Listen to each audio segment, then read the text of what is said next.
This is Craig Causin. Welcome to the Chuck Jones Gallery Animated Podcast, Episode 1, Comic-Con 2026. I really want you to, just picture yourself for a second. You are standing right in the middle of the incredibly loud, just completely chaotic floor of the San Diego Comic. Oh, yeah, absolute sensory overload. Right, exactly. And we are talking about July 2026 here. So you're surrounded by this massive sea of elaborate cosplay. You've got these huge corporate booths, blaring movie trailers, and people are just, shoulder to shoulder. Just trying to grab the latest exclusive plastic collectible. I mean, it is frantic. Yeah, it's frantic, but it's sensory overload in the absolute best possible way. But then, I want you to imagine, you step away from all that noise, you walk down the street, you step through a set of glass doors, and suddenly... You're in a totally different world. Yes, you are in this quiet, highly guarded space. A literal vault is opening up to reveal pieces of actual tangible history. And not just like any history, but the foundational history that shaped the aesthetic and comedic sensibilities of, well, basically your entire childhood. The master himself, Chuck Jones. Exactly. We are talking about original, irreplaceable artifacts created by Chuck Jones. And I'm just so thrilled to welcome you to this deep dive because we are getting a backstage pass into how this all works. It's a real privilege. Because the contrast there is just staggering, isn't it? You have the frantic, very temporary energy of the convention floor, this constant churn of the new. Yeah, the immediate hype. Right. And then just steps away, you have this space dedicated to permanence, to legacy, and to the physical artifact. Which is so rare now. It is. So, if you're listening right now, pull up a chair. Consider yourself the third person in the room with us as we unpack the psychology of art collecting. And the sheer emotional weight of family archives, right? Yeah. Plus, how modern-day artists are actually carrying this legacy forward. Yes, and why tangible art is having such a massive resurgence in this AI-dominated world we live in. Ah, the vault opens. Yes, the vault opens. They call these Deep Archive Showcase pieces, meaning they are coming straight from the Chuck Jones family archives. Pieces the family personally held onto for decades. So I guess my first question is, from an art market perspective, why does that specific distinction matter so much? Well, it comes down to a concept called provenance. Provenance, okay. Right? In the art world, the physical trail of ownership, like where a piece comes from and whose hands it has passed through, that dictates not just its financial value, but its historical and emotional gravity. So it's about the story of the object itself. Exactly. And this distinction is the absolute bedrock of their Wednesday night strategy. These works have remained within the stewardship of the Jones family. They haven't been traded back and forth by, anonymous investors. That completely changes the vibe. It does. So when a collector stands in front of one of these pieces, the narrative isn't just, here is an authentic drawing by Chuck Jones. The narrative is, this piece was so significant to the creator that his family kept it, and they have chosen this specific moment in 2026 to release it into the world. It's like, okay, imagine you're a massive music fan, right? And you want to buy a famous guitarist's instrument. Sure. If you buy it at a high-end auction house in London, that is incredible. It's a great piece of history. But if you walk into the musician's actual house and their children personally hand you the guitar from their living room and say, we want you to be the one to look after this now. Oh, that completely alters the psychology of the purchase. Doesn't it? It transforms it from a financial transaction into, like, a stewardship. That is a brilliant way to frame it. You are no longer just a consumer. You are a custodian. You're adopting a piece of their family's history. Wow. And to really understand the weight of that, we have to look at what they are actually pulling out of this vault. Right, the art itself. The crown jewel of the evening is an original oil painting called Toulouse-Lautrec. Which is valued at $275,000. Yes, $250,000. Now, when those people think of Chuck Jones, they think of line work, they think of animation cells, they think of quick, dynamic movement. Right, Saturday morning cartoons. Exactly. They do not think of museum-grade, post-impressionist oil paintings. I am so fascinated by this masterpiece series that it comes from. From what I understand in the document, this whole series started as a literal dare from the art community back in the day. Yeah, it's quite the origin story. Someone essentially challenged Chuck Jones, basically saying, sure, you can draw funny cartoons for kids, but can you paint like the great historical masters? And they dared him to paint his Looney Tunes characters as if the greatest artists in history had chosen them as subjects. Which is just such an arrogant challenge when you think about it. Right, it's so dismissive. It implies that animation is somehow a lesser art form than classical painting. But Jones, being the absolute genius and technician that he was, accepted the challenge and completely obliterated that distinction. He didn't just phone it in. No, he didn't just paint parodies. He meticulously studied the brushwork, the color theory, the compositional rules of the masters. I mean, he did a response to Edvard Munch's The Scream called The Squeam. Oh my gosh, with Elmer Fudd, right? Yes, Elmer Fudd frozen in that iconic pose of existential dread, and you've got Bugs and Daffy in the background holding their duck season and rabbit season signs. That's brilliant. He tackled Salvador Dali with persistence of carrots. And for this 2026 event, the vault is revealing Toulouse-Lautrec, which is Daffy Duck painted as Arnie de Toulouse-Lautrec. It's based on Lautrec's own celebrated self-portrait. And again, valued at $275,000. This is an original oil painting. It's a one-of-a-kind museum-level acquisition. It forces a complete reevaluation of the artist, doesn't it? It demands it. We think of him as the guy who made us laugh. But this piece says, no, you have to view him as a master of fine art who possessed a staggering understanding of classical techniques. And if we connect this to the current cultural climate, especially now in 2026, this intense focus on the original tangible artifact is just more vital than ever. Oh, absolutely. Think about where we are right now. Yeah. We live in an era where generative AI can produce an image of Daffy Duck in the exact style of Toulouse-Lautrec in, what, about 3 seconds? Yeah, you type a prompt, you adjust some parameters, and boom, there it is on your screen. So why does a physical painting command $275,000? It's because Toulouse-Lautrec represents the actual physical labor of a human genius. You can lean in and see the texture of the oil paint. You can see the brush strokes, you can feel the intention, the humor, and the physical presence of Chuck Jones in that room when he painted it. In an AI-saturated world where digital perfection is cheap and infinite, the premium on the authentic, human-made artifact absolutely skyrockets. That makes total sense. When you can generate endless digital content, a physical oil painting from the master's own hand becomes almost a sacred object. It proves that a human being was there. Precisely. But it's not just the fine art they are pulling from the vault. Let's talk about the production art, because this is where my mind really gets blown. The storyboards. Yes. They are offering an original storyboard for a Tom and Jerry film called Jerry, Jerry, Quite Contrary. It's from the mid-1960s MGM era, and it is priced at $80,000. A significant number. For anyone listening, think about the most you've ever spent on a piece of nostalgia. Now imagine dropping $80,000 on a stack of pencil sketches. What drives a collector to do that? Well, to understand that valuation, we have to look at what a storyboard actually represents in the context of classic animation. It's not just a comic book, right? No, not at all. This specific storyboard highlights the collaboration between Chuck Jones and Michael Maltese. Maltese was Jones's principal story artist and writer for decades. A storyboard from this era is not just a collection of nice sketches or a rough outline. It is the architectural blueprint for the entire animated film. Wow. It dictates the exact pacing, the camera angles, the comedic timing of the gags, the emotional beats.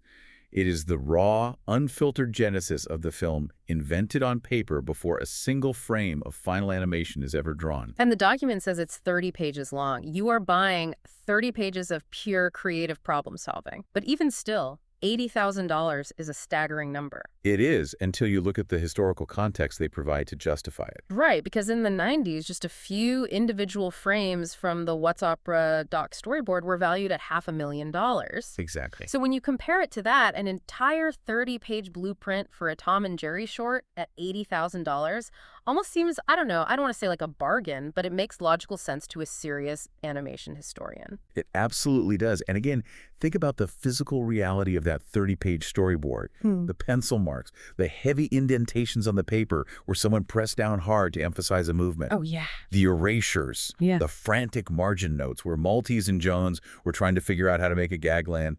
It is a tactile record of human collaboration. You cannot digitize the feeling of holding the actual paper they argued over and worked on in the 1960s. You really can't. The gallery is entirely banking on collectors recognizing the irreplaceable nature of that physical connection. Speaking of What's Opera, Doc, which is, universally considered one of the greatest animated shorts ever made, if not the greatest. Oh, easily top of the list. They also have a layout drawing from that very film valued at nearly $20,000. It depicts Elmer Fudd serenading Brunhilde, and it is signed by Chuck Jones.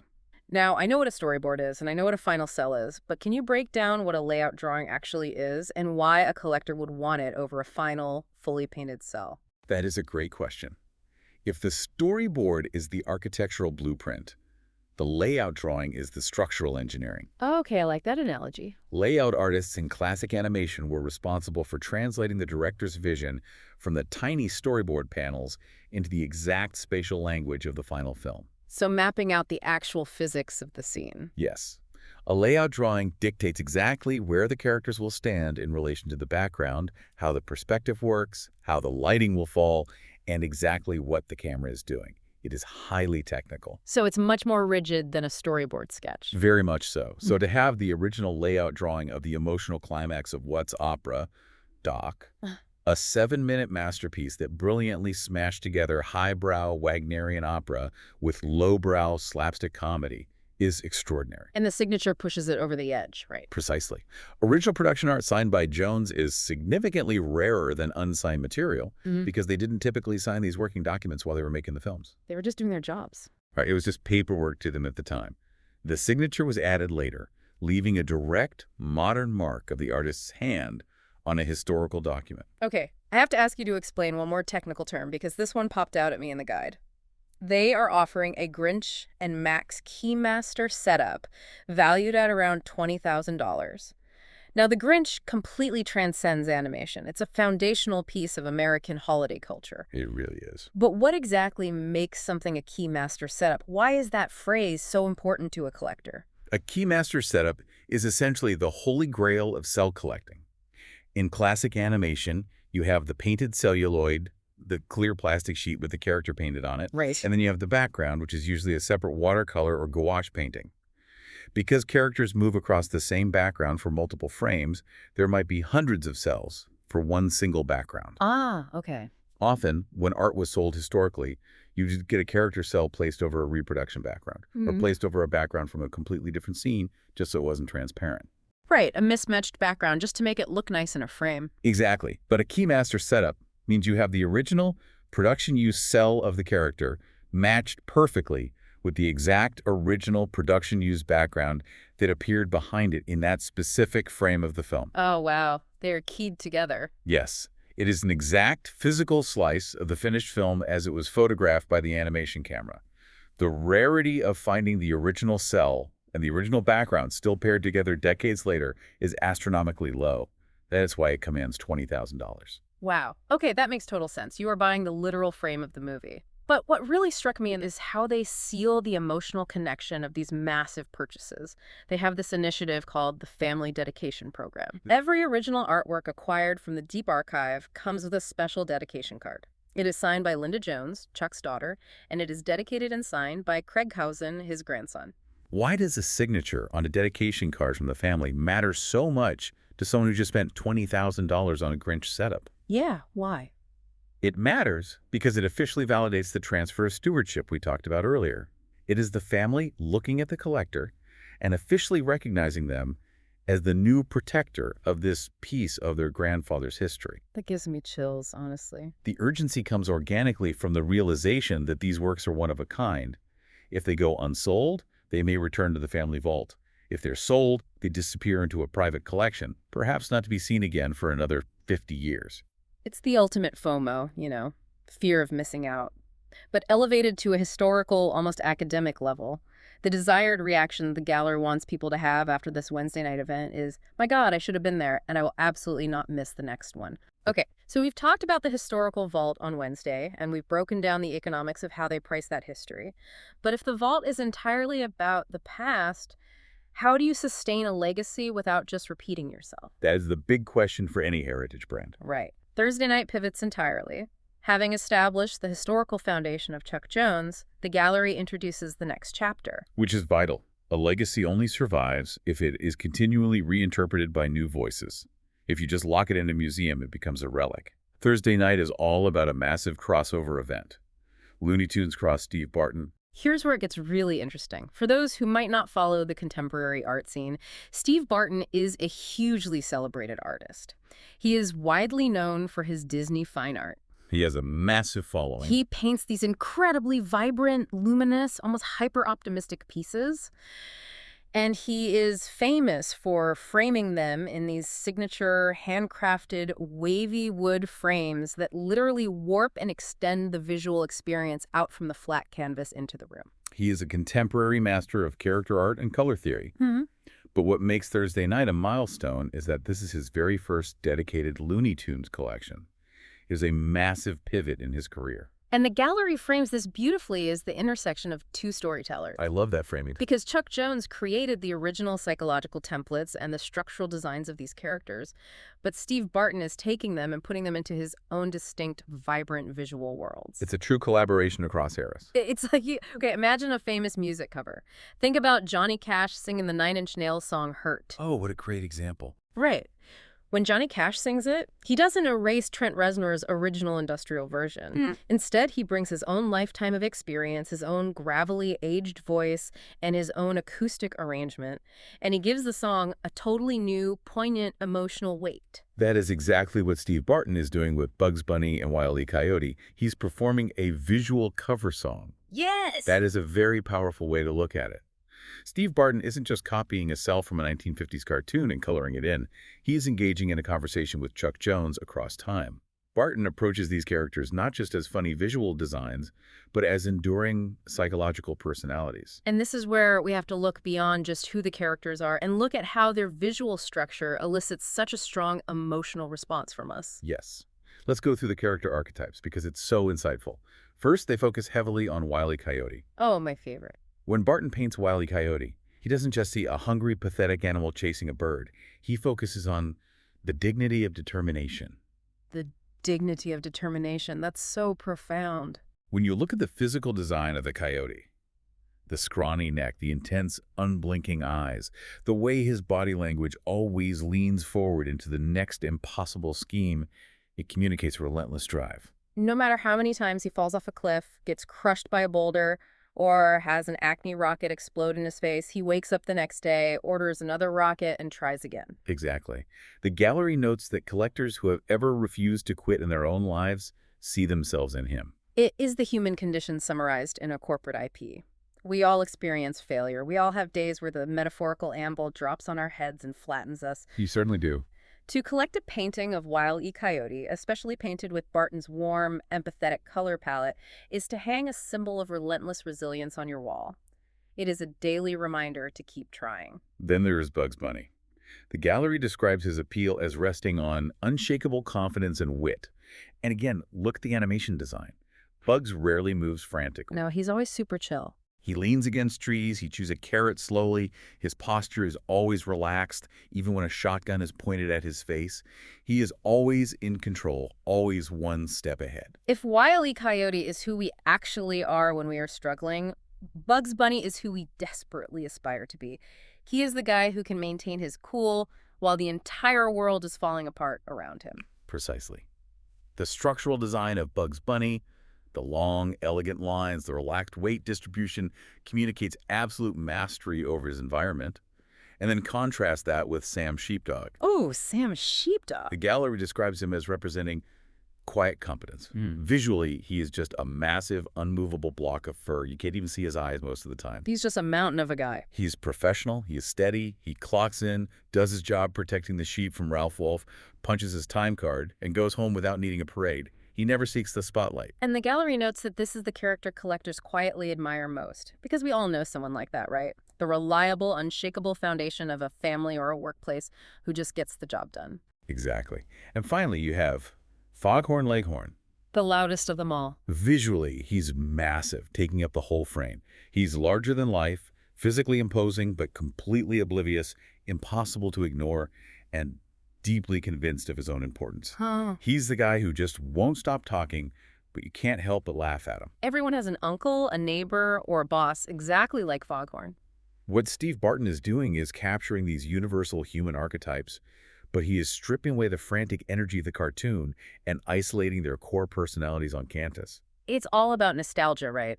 but not the cheap kind. No. They want to evoke nostalgia, but not just a generic longing for the past. They were targeting a highly specific somatic memory. They talk about evoking the exact feeling of sitting on a couch on a Saturday morning with a bowl of cereal, completely absorbed in the joy of these cartoons before the responsibilities of adulthood set in. That really hits home. Because buying a Steve Barton painting isn't just about matching the colors to your living room furniture. It's about buying a piece of that specific Saturday morning feeling. Yes, capturing that emotion. In a world that is incredibly stressful, constantly connected and largely digital, having a vibrant, optimistic painting of Bugs Bunny on your wall serves as a visual anchor to a simpler, more joyful time in your life. It is a grounding mechanism. It is experiential storytelling at its finest. But the gallery doesn't stop with fine art painters interpreting the characters. No, they keep pushing the envelope. While Steve Barton approaches the characters from the perspective of a traditional canvas painter, Friday's featured artist brings the entire event right back to its roots in professional technical animation. Friday night is all about Ben Olsen. Ben Olsen, yes. Ben Olsen's event is titled Beyond the Canvas, and it represents another crucial pillar in how the gallery bridges the past and the present. He knows exactly how these characters are built from the inside out. And his technique is absolutely mind-blowing. I want to spend a minute on this because it's so technically demanding. He creates what are called reverse glass originals. It's fascinating. I really want you to think about the sheer technical difficulty of this. He is painting on the back of a piece of glass, which means the viewer is looking through the glass at the paint. Right from the front. Imagine taking a world-famous character with incredibly strict structural rules and model sheets like Wile E. Coyote. Olsen has to paint the highlights first, then the fine details of the eyes and the fur, then the base colors, and the background is painted last. All in reverse. It hurts my brain just thinking about it. If you mess up the pupil of the eye on the first layer, you can't just paint over it because that pupil is locked against the glass and will always be visible from the front. It requires a level of spatial awareness, planning, and technical precision that is just staggering. It is a completely unforgiving medium. It forces the artist to completely invert their standard creative process. When you paint on canvas, you work back to front. You lay down the sky, then the mountains, then the character, then the highlights. Right. Reverse glass painting forces you to work front to back. Yeah. And that technical innovation, that element of risk, is exactly what collectors of Ben Olsen are looking for. They want familiar characters presented in unexpected, highly demanding formats. He also creates what the gallery calls mashup originals, where he combines characters and pop culture references in highly imaginative ways. But what is truly fascinating about Ben Olsen's role at Comic-Con 2026 isn't just his technique. It is how the gallery is actively deploying him as a physical bridge between the quiet sanctuary of the gallery and the massive, chaotic crowds on the convention floor. Yes, the Legion M partnership. This is such a cool dynamic. It is. Legion M is a community-powered film company. Their members actually invest in, develop, and promote film projects together as a massive community. And at Comic-Con 2026, they are heavily promoting the upcoming August 28th theatrical release of a live-action animation hybrid movie called Coyote vs. Acme. The alignment there is perfect. Chuck Jones created Wile E. Coyote. Ben Olsen recently directed an animated short for the WB series Duster that was a direct tribute to the original 1949 Roadrunner and Wile E. Coyote cartoon, Fast and Furious. Oh, wait, really? Yes, Oh. he even worked with J.J. Abrams on it. So Olsen has massive current industry credibility regarding this specific character. So instead of just keeping Olsen in the gallery, they physically place him at the Legion M booth on the Comic-Con convention floor on Thursday and Saturday afternoons. He is out there in the chaos, sitting at a table, signing and dedicating a special Wile E. Coyote print. He's talking to fans face-to-face. He's sharing original paintings right there in the booth amidst the cosplay and the noise. You cannot download the experience of watching an artist paint on glass in front of you. No, you definitely can't. You cannot digitize the feeling of shaking the hand of the person who directed the animation you watch on your television. In an increasingly automated, AI-driven media landscape, these visceral, in-person interactions become the ultimate premium product. The physical art on the wall is almost just the souvenir of the relationship you build with the artist in that moment. I love that phrase. The art is the souvenir of the relationship. That brings us to the climax of the entire week. We've done the historical vault on Wednesday. We've broken down the economics. We've seen the fine art reinterpretation with Steve Barton on Thursday. We've explored technical innovation with Ben Olsen on Friday. But Saturday night Saturday night is a whole different level. Saturday's featured artist is Stephen Reese. And the title of his event is From Sketch to Screen.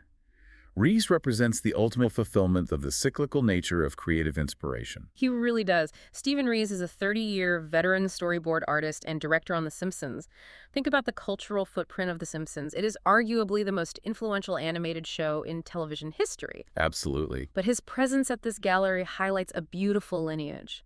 Stephen's entire career in animation was originally inspired by his childhood love of Chuck Jones and Looney Tunes. He grew up studying the timing, the smears, and the expressions of Chuck Jones's characters. Which is how so many animators start. Right. And that inspiration led him to a legendary career shaping The Simpsons.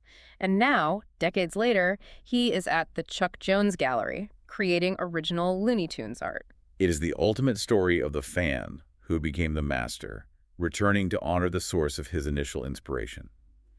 And what Stephen Rees offers collectors on Saturday night is called the Doodle Card Experience. Oh, this is the best part. With qualifying purchases, collectors don't just get a standard certificate of authenticity. They receive a personalized, original character sketch card, drawn and signed by Stephen Rees right in front of them. It's not a pre-printed card. No, it's an original, spontaneous sketch created right there for the individual collector. Which completely alters the dynamic of the purchase. It moves it permanently from a retail transaction to a deeply personal memory. It really does. It's like, imagine you go to a renowned Michelin star restaurant, you have an amazing meal, you pay the bill, and that's a great transaction. But imagine if, as you are leaving, the head chef comes out of the kitchen, sits at your table, talks to you about the food for 5 minutes, and then draws a little sketch of the meal on a napkin, signs it, and hands it to you. Oh, you're never throwing that out. You are never going to throw that napkin away. You're going to frame it. That napkin anchors the memory of the entire night in a physical object. That is what the Doodle Card does. It transforms a piece of paper into a priceless core memory. And that personalized, tangible connection is happening right in the middle of the most chaotic, jam-packed night of the week. Saturday is the culmination of everything. The gallery show for Stephen Rees runs from 5:30 to 8 p.m., but it immediately flows into a massive Legion M All-Artists Showcase meetup that runs until 11 p.m. So everyone is there. Yes, the gallery is hosting Ben Olsen, Steve Barton, and Stephen Rees all in one room. The overarching takeaway from this entire strategic deep dive is that in an increasingly digital, disconnected, and AI-generated world, human beings still possess an overwhelming, primal desire for physical connection. We really do. We want to touch the actual storyboard that Michael Maltese held in his hands in 1965. We want to see the vibrant, textured brushstrokes of Steve Barton. We want the personalized, spontaneous duel from Stephen Rees. We want tangible artifacts that prove these stories and these creators were real. We look at these pieces of animated art, and we see ourselves reflected back. And that brings up a final, fascinating implication of everything we've discussed today. We've spent this entire time talking about the physical art, the oils, the reverse glass paintings, the storyboards, the cells. But what if the physical art is actually just the byproduct? Building on that exact idea that Chuck Jones didn't just draw funny animals, but created deeply human personalities, what if the ultimate enduring legacy of Chuck Jones isn't actually the physical artwork locked inside the gallery vault?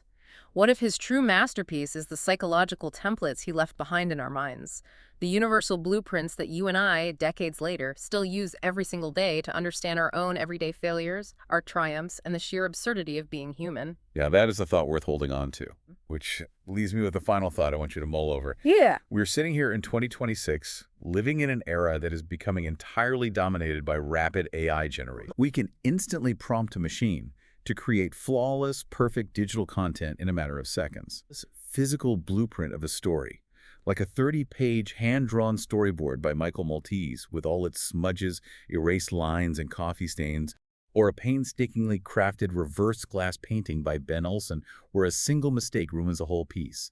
Is that physical artifact actually becoming exponentially more valuable to us precisely because of its messy human touch and its imperfection? That is the ultimate irony of our current technological moment. The more flawless and artificial our media becomes, the more we crave, and the more we are willing to pay for the tangible evidence that human beings actually struggle to make something. It reminds us that behind every masterpiece, there's a person holding a pencil or a paintbrush, taking a risk, trying to solve a puzzle.